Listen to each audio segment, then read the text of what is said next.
Hey friends, did you know that Feminist Frequency recently launched the Games and Online Harassment Hotline? Well, we sure did. It is a confidential, text-based emotional support resource for folks who make and play games. You can learn more at gameshotline.org, and please, please help us spread the word so we can reach the people who need it the most. Capitalism is part and parcel of the way that gender has been constructed. We really need to talk about, what about a man in a dress is so unsettling for people?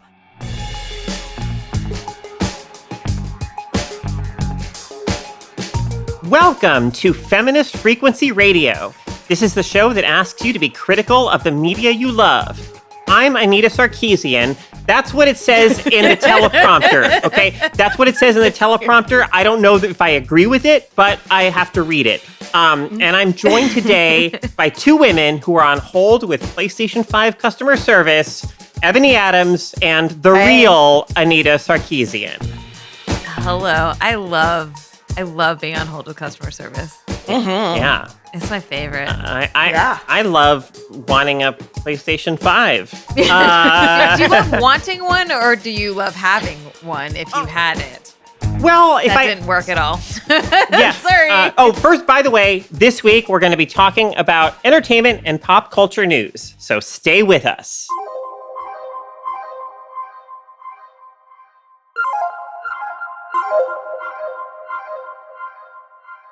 Yeah, so those PS5s, Carol. Yeah, the PS5s. I was like, this console generation, I'm fine waiting like 6 months, a year, whatever. I don't need, because I can't like afford them right now. And both I can't afford them and they're super hard to get. So I'm like, whatever, it's fine. But for whatever reason, like the PS5 has both what looks like a really delightful launch pack in what's called Astro's Playroom, and it has this the Demon Souls remake, which is just gorgeous. And so, like, unfortunately, those two things are like getting under my skin a little bit. Like, I do kind of want a PS5. I have to admit, like, I would like to have one of those. I'm fine waiting, but I am looking forward to getting one at some point. I'm sure somehow this is COVID's fault. Like everything. It's Trump and COVID's fault that you can blame not having a PS5 on. Sure. It's the market, Anita. It's planned scarcity. That happens all the time. I look forward to getting one of these in 15 years after Anita has had it and is like, I'm getting rid of some stuff. And I'd be like, I'm happy to take one. And then call you guys every 3 days to be like, okay, how do I work this again?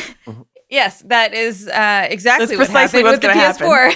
Yeah. When we packed up the office, I was like, man, we got this extra PlayStation for the office. Do you want it, Ebony? And she's like, yeah, totally. And I'm like, do you know how to use it? She's like, no, not even a little bit.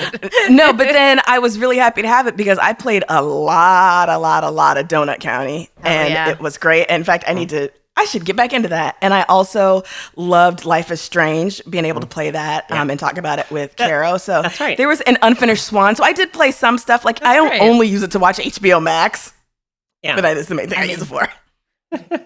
That's okay. Sometimes there are definitely months where it's just to watch streaming stuff. I'm like, I don't play anything on it. And I'm like, this is a really, really expensive system to watch TV on. Absolutely. Yeah. But yeah, none of us have any of the new consoles. And I think it's the first time in a while that we haven't been able to just get the new consoles at launch. And I think, Carolyn, I'm with you where it's like, it'd be nice to have it. It doesn't really matter, but it would be nice to have it. It's just not not this year. I also want to just, before we move on to the main, my little joke in the intro, just for anyone who didn't, if anyone did catch the reference, shout outs to you. So this past week, a Fox News reporter, I don't know who, I can't keep them straight, whatever, who cares? One of the interchangeable Fox News reporters, was doing the intro to his show or, some spiel, and he was reading the teleprompter and he said, basically being like, and, there's been no evidence found of election fraud in as all these investigations are ongoing, which is true. Like, he said an accurate thing, but then he followed it up with, I don't know if I agree with that. It's on the teleprompter, so I said it, but I don't agree with it. Oh my God. Yeah. Seriously? Wow. It's Jesus pretty wild Christ. seeing there was folks like the hard right, Trump right, turning on Fox News now because they're actually referring to Biden as like president-elect and stuff. So at least their daytime quote unquote like hard news or actual news programs are, some of them. So anyway, That's amusing. let's but why don't we get into our main segment of entertainment news. This is, I think, our third time since rest in peace, my weekly entertainment news segment has been retired. We like to periodically do a pop culture bonanza, because sometimes there are stories, things happening in the world of entertainment, pop culture, celebrity, etc., that we do think are very much worthy of being commented on. And sometimes if we just don't know what to talk about that week, this is a really good filler. Pulling back the curtain a little too much there, Anita. Or someone would be like, you don't have to read everything on the teleprompter, Anita. Definitely a good buildup of stuff that I think we wanted to talk about a bit. So, Ebony, why don't you get us started with some choice entertainment news this week? I would love to offer you some choice entertainment news. I don't know how choice this is, but it is something that folks are talking about. So, David Fincher, director I love, director that I was really hoping was going to be able to come through with season 3 of Mindhunter, a show that brought all of us Bill Chinch, one of the best characters in the past 20 years of television. Argue with your mama. I don't want to hear about it. Anyways, David Fincher, in an interview with the British newspaper Telegraph, mentioned wanting to do a miniseries on cancel culture.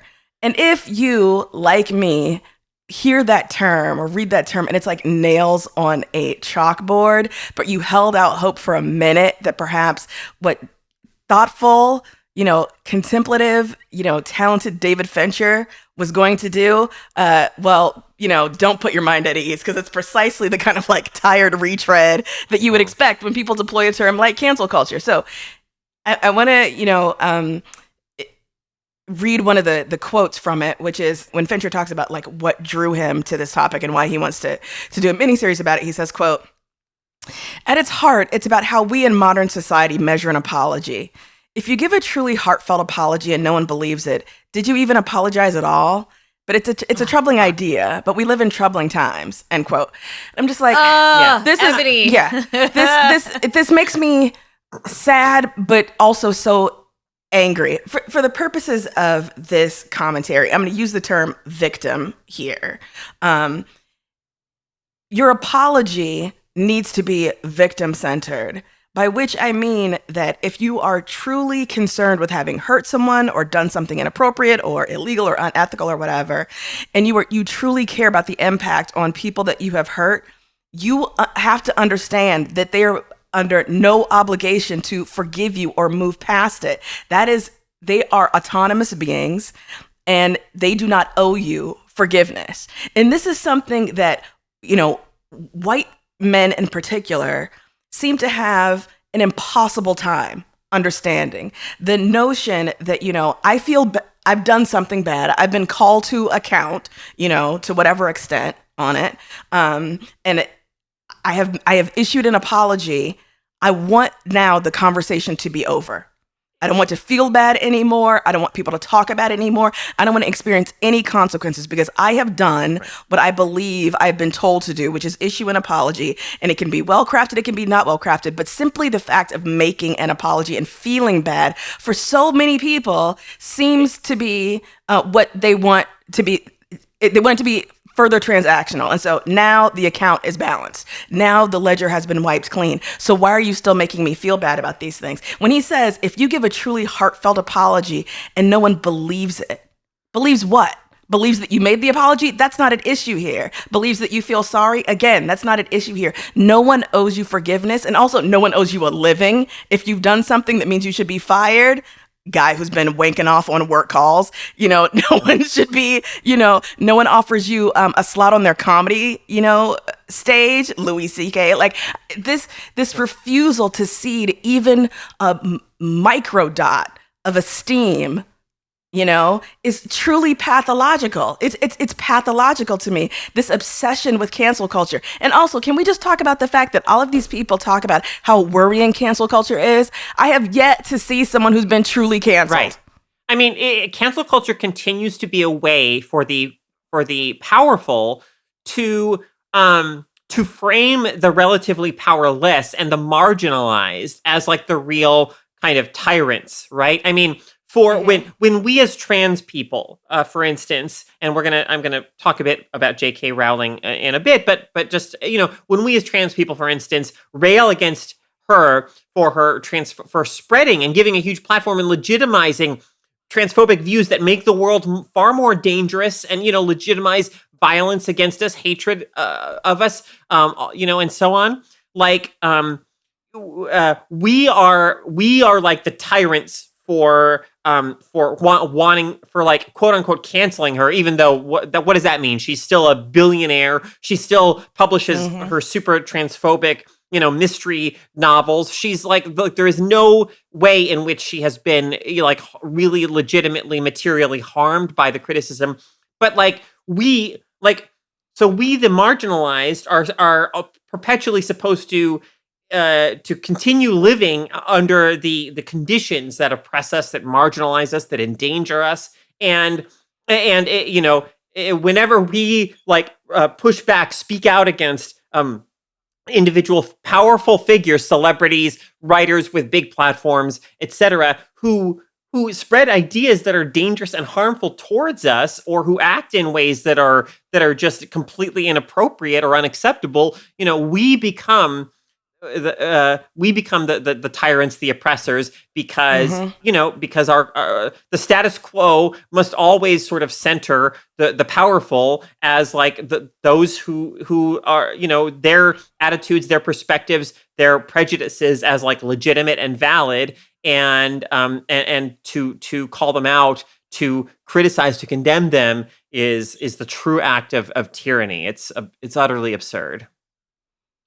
It's so absurd. And, one of the things that's most disturbing is the ways that people will mobilize in support of someone who they believe is in being danger of canceled, even if they themselves are not the object of, someone's ire or, anger or whatever, right? So you have people coming out of the woodwork decrying what they see as like an attempt to cancel J.K. Rowling. And you're like, it really betrays how much of people's like self-identity is caught up in, sort of like, nostalgia in some ways, or, the personality that they have taken on via like their media consumption or whatever. It's fascinating. It's horrifying too, but it's really fascinating. But, what so many people seem to be saying is if you cancel, person X, that means that you are making a statement about me. And that may or may not be true. I mean, if you say right now in the year 2020, like, hey, I'm a huge Louis C.K. fan, can't wait for like I to be back on my TV, seek out podcasts that he's on or whatever. Yes, absolutely. I'm going to make a judgment based upon that information. But before we even get to that point, it's like there's this preemptive damage control that fans will do on behalf of a beloved figure, as a kind of, self-protective move. It's like, people, we need to interrogate how much we invest these external, figures with, this kind of power over our identity. We need to unpack that shit. Absolutely. Anita, what do you got for us this week? Oh boy. So I have two stories that I'm gonna just kind of talk about together. The first is beloved. I can't even do it. Oh, good Lord. Video game makers, CD Projekt Red, and their highly anticipated game, Cyberpunk 2077, has been delayed. They announced that the game that was been delayed many times, but was anticipated to come out in November, has been delayed until December 10th. So it was a 3-week delay. And the internet lost its shit. You're kidding. A 3-week delay. What? Like aggressively. So here's the thing. The developers got death threats. because of the delay. There were like the vehemence and the rage of Cyberpunk fans is really something to behold, to witness. This is why I'm hosting today, everyone, is that Anita's, unable to say words. Yeah. In case anyone was wondering why I'm in the captain's chair. But yes. I'm having a shitty day and I didn't want to host. That's the real story of it. And I might tell you why in the bonus. So, hey, if you want to hear more about it, become a patron. About my misery. Anyways, it's not unrelated to this, which is kind of why I'm talking about it. So the thing is that like CD Projekt Red is, and we've talked about Cyberpunk and this studio and how like there's a lot of transphobia that is around this space and homophobia. There's the developers and the executives have been lying to their employees and lying to the public about crunch culture that has been well documented, that like the working conditions of this studio are not good, like extremely not good. And so the fact that there are delays, right, is just, it is not surprising for a whole number of reasons. But the fact that fans do not give a shit about the employees, right? They don't care what the cost is to get their games out and get them looking as like perfect as they want them to look. And this is also in a year when almost every game has been delayed. Like just about everything has been delayed this year. Like tech has been delayed, like everything, because it is a strange year for all kinds of reasons. So it's really frightening and troubling and like exhausting and unsurprising. And I hate that it's not surprising that this is the case. Jim Sterling actually made a video about it where he's like, the game should be delayed for 3 more years. And I was like, yeah, it should be, right? To actually treat people the way that they should be treated in a workplace and also get the quality that you are expecting out of this game. So yeah, it's just another very clear illustration of the problem, the ongoing problem, and it's something that the game industry itself feeds deliberately because it's ultimately profitable for them. But by building up so much hype around games, they really encourage people to put a lot of like their sense of like the like meaning in their lives, into a product, right? Like Cyberpunk 2077 has been built up so much for so long that people develop a sense really that it's going to be the sort of be all end all like thing. And so when it is delayed, even for, a few weeks after, all these years, like it's the reaction to it is so out of scale with what it should be. Right. And like, I mean, some of the tweets were like, I requested time off work, already for such and such date because, and like, I agree that, look, it's reasonable to say CDPR could have handled communication around this better, right? And to not have said like, yes, the November date is absolutely no more delays or whatever, because they did say that, like, there will be no more delays, and then they delayed it again. But at the same time, it's scary kind of looking at the intensity of the outrage and vitriol. And as you importantly point out, Anita, the disregard for like the humanity of the CDPR's employees and the way that, yes, a high level person at the studio, like in a call with shareholders was like, hey, look, it's not that bad. Whatever. It's only like a certain percentage of whatever of our population. It's fine. And then had to go and then to face the outrage of the employees who were like, how the fuck could you have said that? And then like be super contrite and be like, I'm really sorry for what I said.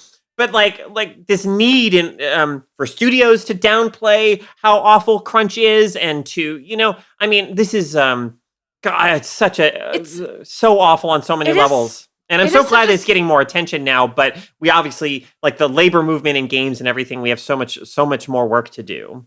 Well, and I think it's Jason Schreier who keeps writing stories about the exploitation of workers, and like he's getting an enormous amount of harassment for exposing what is going on. Like the splash of splash damage of these kinds of harassment campaigns go pretty wide.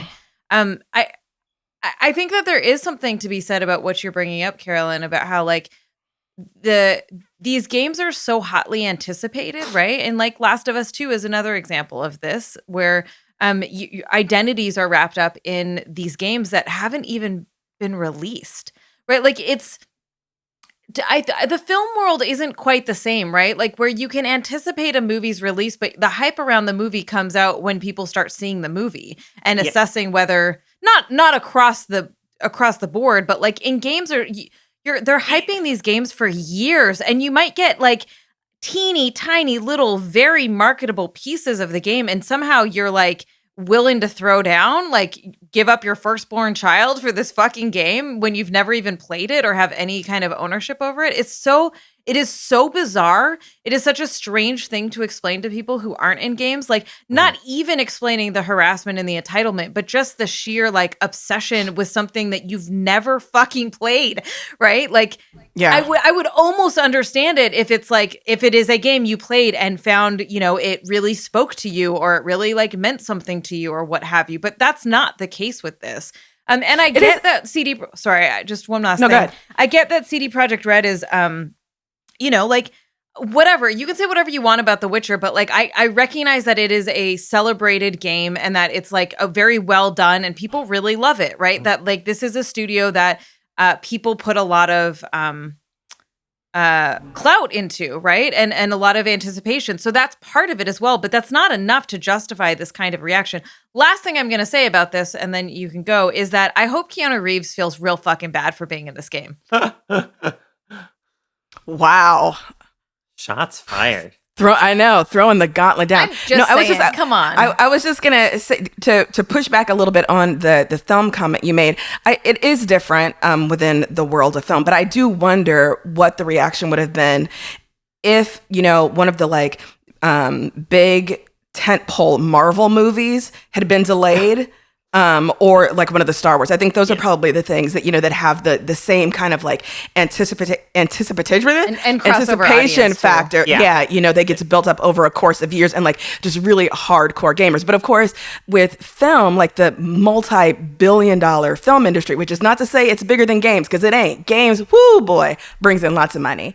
But I think like the industry is different. It's been around longer, and when it comes to like the actual labor of making movies, let's not forget that it's not just like directors, writers, on-screen talent, etc.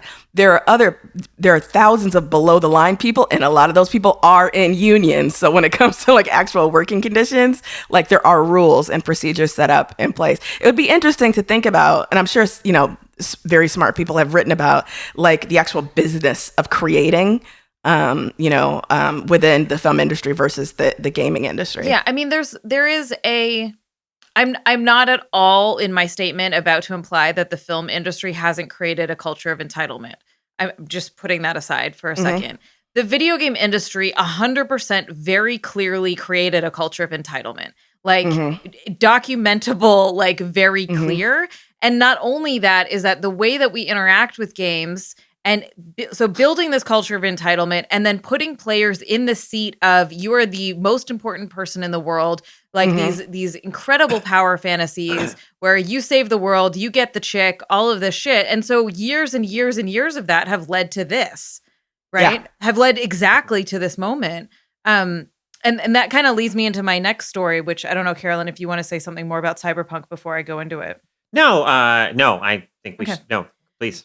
So the next story and why I want to talk about these together will become apparent in a minute. But on Friday, or actually I don't remember what the date, but this comes out on Wednesday. So last Friday, there was all of a sudden on Twitter, we saw these messages about Ubisoft Montreal, the game studio responsible for Assassin's Creed, has a hostage situation. And we didn't really know much more about it. And there were these reports about like, there are employees, because a lot of people are still working from home, but there were some people working out of the office, and that a bunch of them went up to the roof and like barricaded themselves on the roof. And like, we didn't know what was going on. Like, it was really quite terrifying, I think, to witness it. And also because of the way that information travels, we didn't really know anything about it. It turned out that what it was basically, it was a swatting. It was a prank 911 call about bombing the Ubisoft Montreal office if this person didn't get $2 million or something like to that effect. And the result of it was that they sent out the equivalent of the SWAT team, because it's in Canada, I forget what they're called, to this office and, lock down the streets and the roads and everything. Now, like, I bring these up together because swatting is a harassment tactic, right? It is a part of this large entitlement culture of like, we don't get what we want, therefore we can use violent means to attain it. Now, we don't know who made this call. We don't know what the thoughts were. I don't know anything about the motivations around it, but swatting is such a prevalent occurrence in our gaming communities to attack, to terrify, to terrorize, and humiliate individuals that aren't, that whether it's for comedic reasons or whether it's like for the lulls or like literally because you're mad at someone, right? Yeah. And this isn't the first time this sort of thing have happened. Like, I don't know how public some of these stories are, but I've heard from developers at big studios about like getting bomb threats because they didn't release, because they changed the shooting rate of a gun on the latest update or some shit like that, right? Like, this isn't new, but it's increasing and it's terrifying. Yeah, swatting and swatting, I mean, it has been fatal at times in the past. Like, there's at least one incident I know of, where a gaming-related, SWAT incident did, result because the police resorted to violence in a situation where they shouldn't have, did result in someone's death. Yeah, and I'm sorry, I didn't quite explain what swatting is, just in case for folks who don't know. Swatting is actually, I don't know how it's completely defined, but it's the practice of calling in like a fake report that a horrible violent occurrence is going to happen in somebody's home so that the police will send out the SWAT team, which is why it's called swatting. It started happening when people were live streaming so that that the viewers would witness the police like rampaging into somebody's home. But it's not exclusively done over live streams or when live streaming is happening. Yeah. And I mean, as horrifying as the situation itself was, I mean, the very real fear and concern and, just the vicarious or visceral kind of trauma that I'm sure many people experience just witnessing, the Ubisoft employees go through that. Like, for me, there was also this this deep, like, kind of sort of sickening feeling as I looked at some of the responses on Twitter too, where there were a lot of people sort of very much making light of the situation, saying things like, hey, it's Rainbow Six in real life, or, whatever. And because Rainbow Six, the Tom Clancy games being, a Ubisoft property. And it's just like, people have lost something, I think, essential to their humanity, almost when they can look at such a horrifying situation as that, and and that's like the response is to sort of be that kind of glib about it. But anyway, the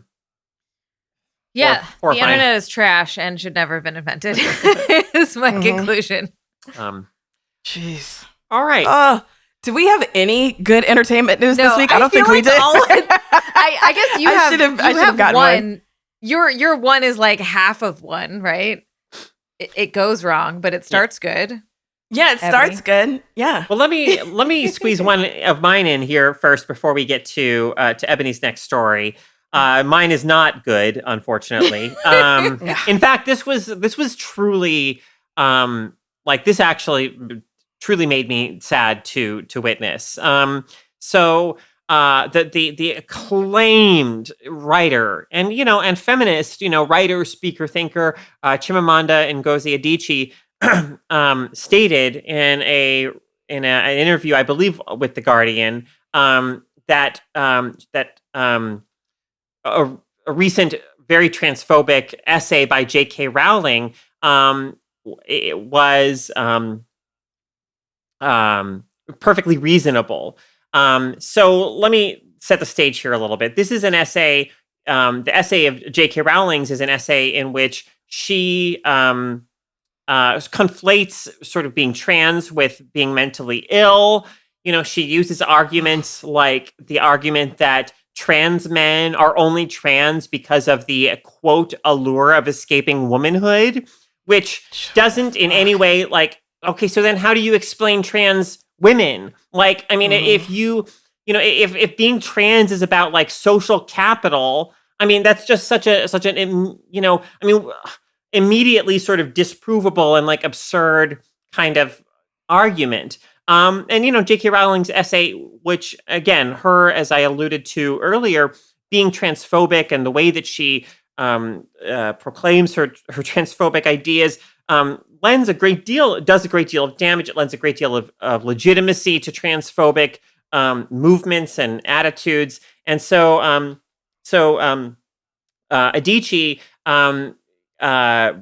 said, well, she defended the essay, and she said also there was a way in which her defense of the essay sort of seemed to be a railing against cancel culture, really. She said, speaking to The Guardian about like all the uproar, she said, quote, there's a sense in which you aren't allowed to learn and grow. Also, forgiveness is out of the question. I find it so lacking in compassion. But J.K. Rowling has not changed her behavior. She has not learned and grown. Yeah. And furthermore, neither has Adichi herself, who, a few years ago spoke some transphobic ideas and attitudes, and who I had hoped in the time since maybe would have people in her life who would say, look, you are not understanding this issue properly. You are not looking at this from the right angle. You do not understand how transphobia,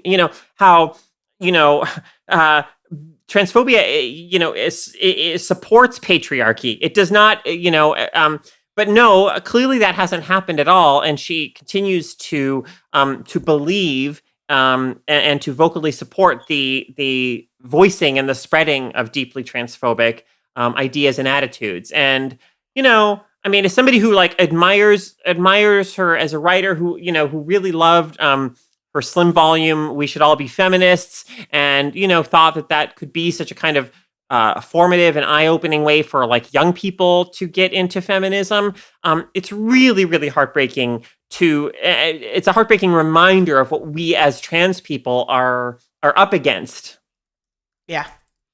I read a really sad thread on Twitter about this. So the Nigerian Tamil writer Akakwe Emezi, who is the author of the book Freshwater, revealed that Adichi had pulled her blurb for the book and her support of the book during her debut week because Emezi had been, responding on Twitter, had been tweeting about Adichi's, transphobic comments. And they talked about how, having gone through Adichi's workshops, they felt that she was foundational to their learning their craft and becoming better as a writer. And so, to have this gut punch of someone who you look up to as an icon, pull that support just felt very retaliatory. But, but Emezi, talks about like, I wouldn't have it any other way. Like, I'm not going to not speak my truth, about this. But it was just such people are really, wrestling with this profound sense of loss and betrayal of someone whose art, and way of thinking meant so much to you.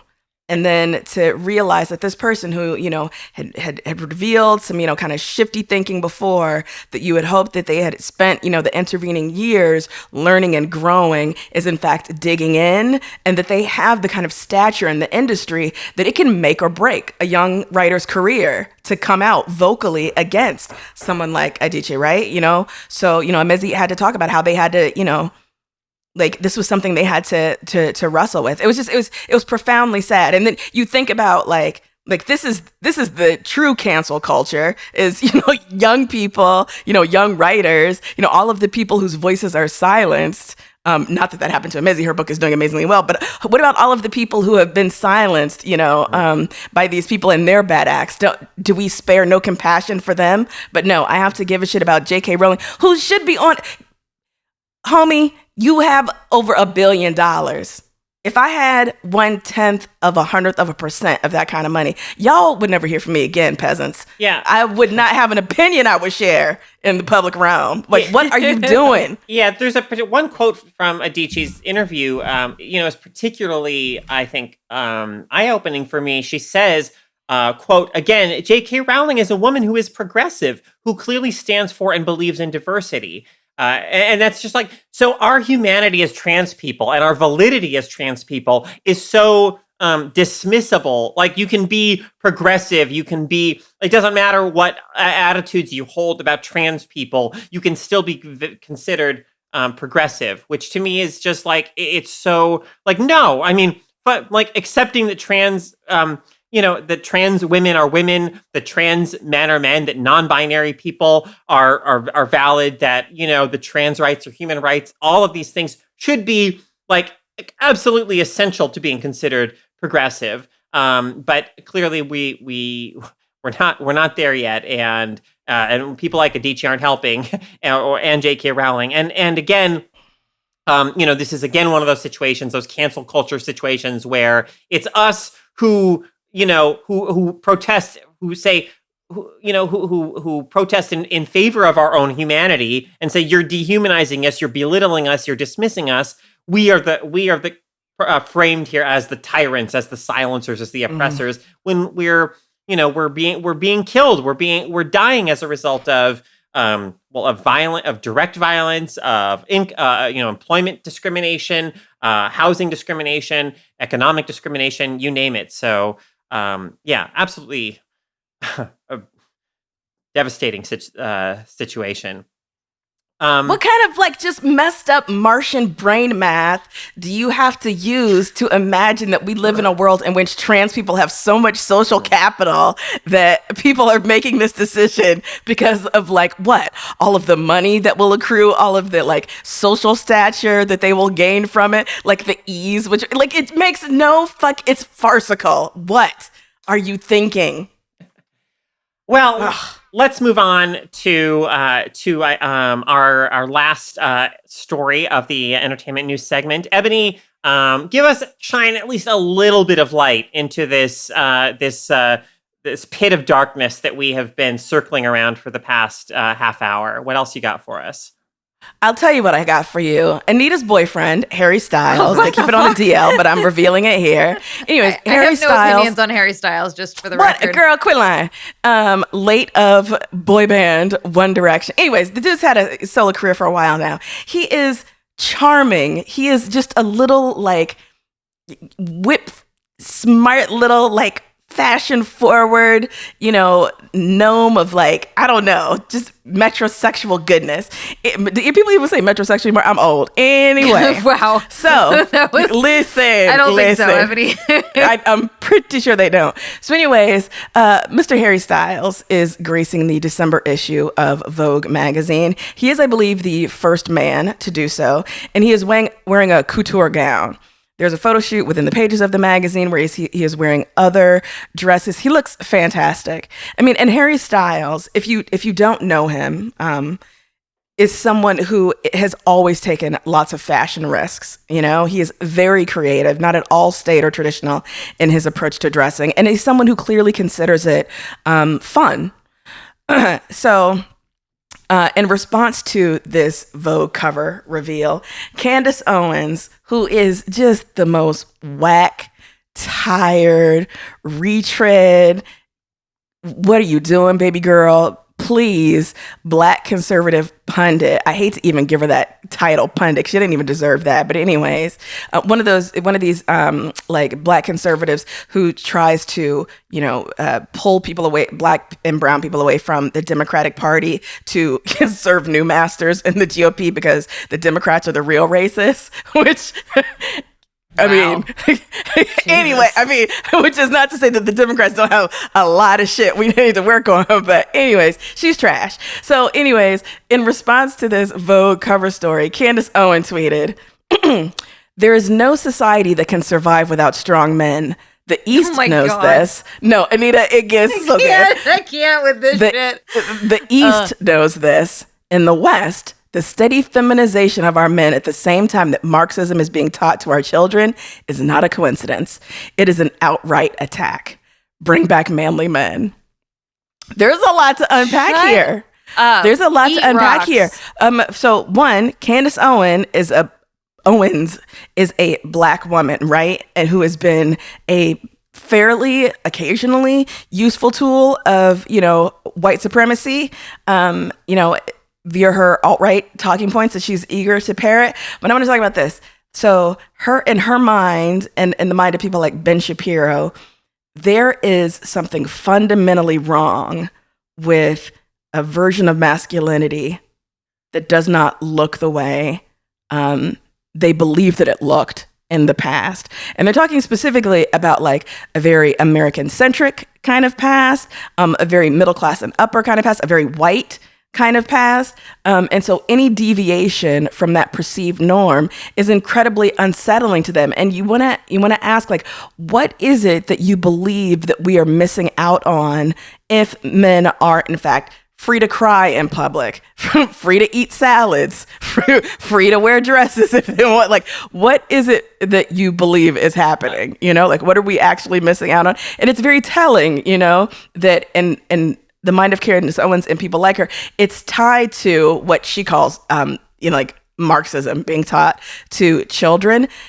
The like stranglehold of capitalism is part and parcel of the way that gender has been constructed, in our societies. And so like she's telling on herself, she's telling on, ultra right wing talking points here, but we really need to talk about like, what about a man in a dress is so unsettling for people, and obviously like Harry Styles has much more leeway and latitude to do something like this on the cover of Vogue magazine than just like, my neighbor, right? Like if my neighbor, Tom, were to decide to go to work in a dress, he's not going to get nearly the kind of reception that, Harry Styles is privileged to achieve. But let's talk about it, Yeah.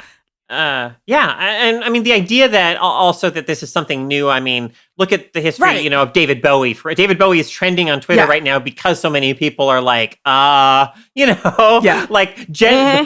rock stars playing with gender, is not anything new. But more than that, in my view, what I just absolutely cannot, swallow is, I mean, to me, it is so blatantly obvious. It is so undeniable that the way in which we put men in this emotional cage that limits their, that tells them that so much of the range of human self-expression is off limits to them, and that they will be policed and punished for exploring the areas outside of the very, very narrow realm that is just allowed to them by patriarchy. That itself is so, I mean, it's so fragile. You talk about strong men. I mean, this is a fundamentally fragile structure that we have set up by putting men in this narrow arrangement. And it results in so much violence. I mean, you cannot look at the history of male violence and rage, like domestic violence, murder, so on and so forth, and not see the way that so much of that violence erupts out of the performance of masculinity that men are told they must maintain in our society. Yeah. Woo! All right. Well, on that note, wait. Okay. In the script, I see that there is a mention of a secret story. All right. I've been very much looking forward to this. All right. Well, yes. All right. We'll talk. We'll make this a quick one. But Rob, before I get into this one, if you you have a little sad music you could play, that might be appropriate right now. So, because I know a lot of us are hurting right now about John Tesh. So John, oh my God. John Tesh, Entertainment Tonight, anchor person type thing. He tweeted yesterday before oh God, this is hard. He tweeted yesterday Carol.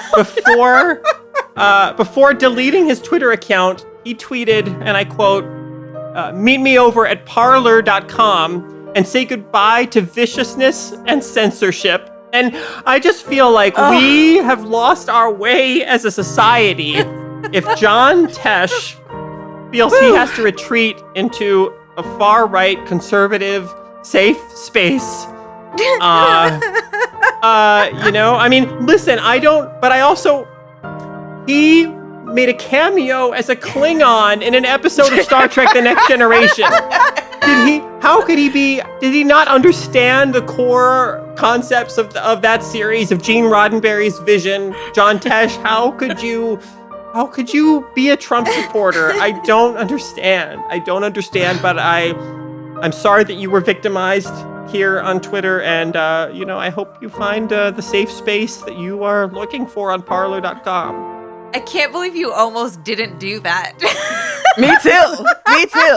Like, I love Carol Theater so much, and we don't get nearly enough of it. Just end. Can we just end right now? There's Please. literally nothing else we can do that'll top that. Wow. No, we can't. We'll be right back with our weekly Freq Outs. You know something you can do today?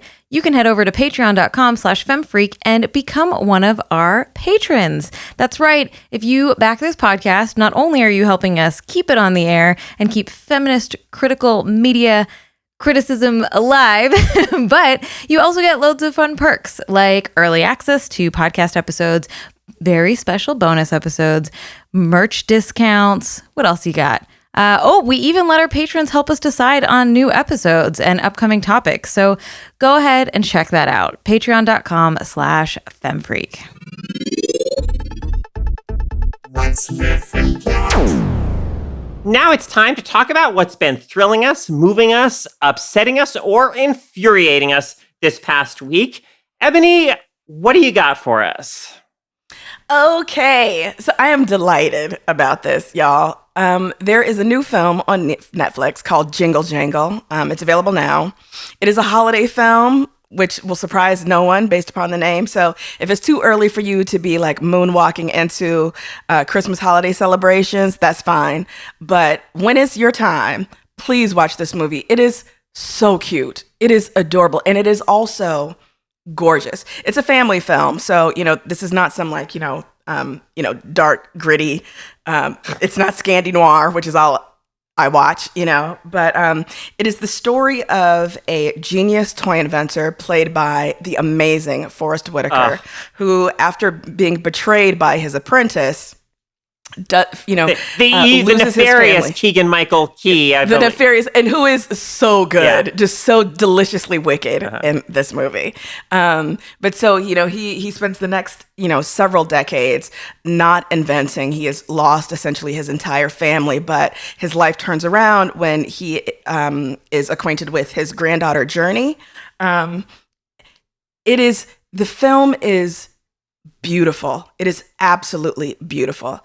It is notable that almost the entire cast is Black.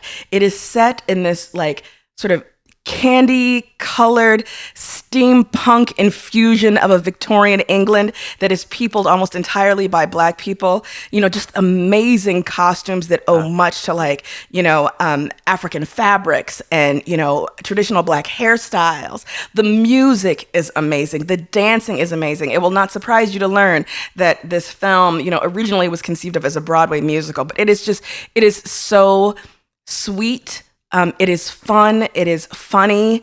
It is something that, you can watch with your family or be like me, take an edible, watch it by yourself twice. Like, it's just that good. It is just 2 hours worth of fun. I watched about 15 minutes of it, and I was so I don't know how to say this because it's going to sound so stupid, especially with like what I built my career around. But like, I was so shocked at a Christmas movie about Black people.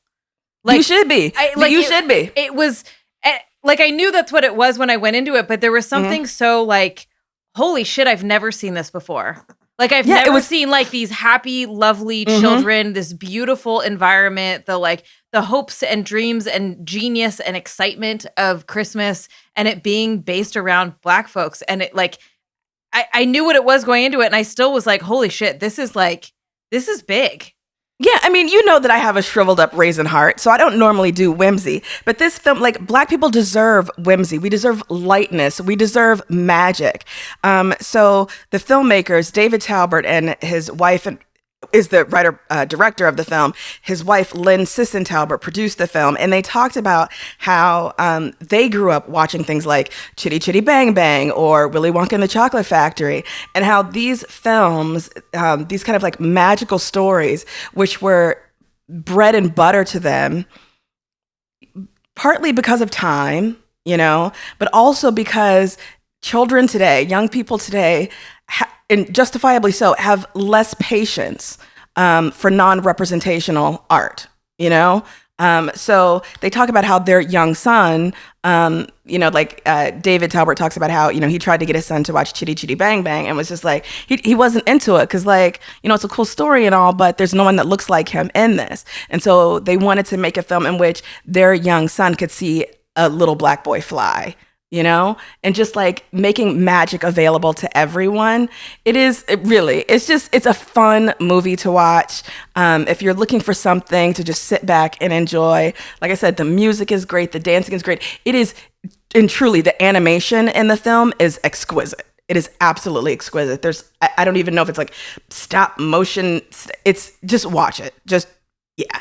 So Jingle Jangle, Forrest Whitaker, Keegan-Michael Key, Felicia Rashad is in it, Anna Kanoni Rose, amazing, and then just like these delightful, you know, child actors, whatever. But it's amazing. It's really fun. Watch it. I'm freaking out. Awesome. You all can submit your own freak out at feministfrequency.com/freakout. That's feministfrequency.com/FREQOUT.